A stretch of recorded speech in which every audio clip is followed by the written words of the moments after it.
Hi friends, మరి ఈరోజు ఏ ఫోన్లో న్యూస్ చూసినా, ఏ టీవీలో చూసినా, మరి ఏ దినపత్రికల్లో చూసినా శ్రీలంక, బంగ్లాదేశ్, నేపాల్లో మరి యువత అల్లర్లని మనకు గుర్తుకొస్తున్నాయి. నేపాల్లో జరుగుతున్న అల్లర్ల వల్ల మన ఆంధ్రప్రదేశ్ యువకులు మరి యాత్రికులను కూడా రప్పించడం జరిగింది.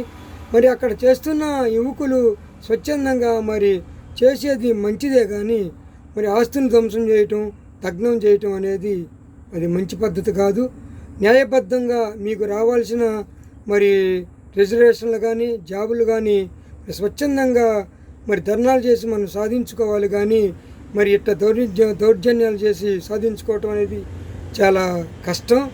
ఎందుకంటే మన కాడ టాలెంట్ ఉంటే ఎక్కడికి పోయినా మనకి రావాల్సిన జాబ్ కానీ మరి ఇంకేదైనా కానీ మనకు వస్తుందనేది నేను యువతకి విజ్ఞప్తి చేస్తున్నా.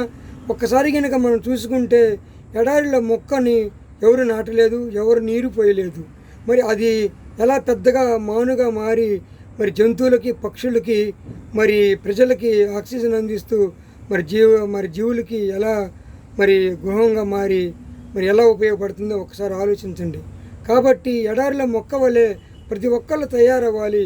వాళ్ళు హెల్ప్ చేయలేదు, వీళ్ళు హెల్ప్ చేయలేదు, వాళ్ళు సహాయం చేయలేదని మనం అసహనం చెందకుండా ఎవరికి వారు సొంతగా ఆలోచించే టాలెంట్ని బట్టి మనం ముందుకెళ్ళాలని నేను కోరుకుంటున్నా.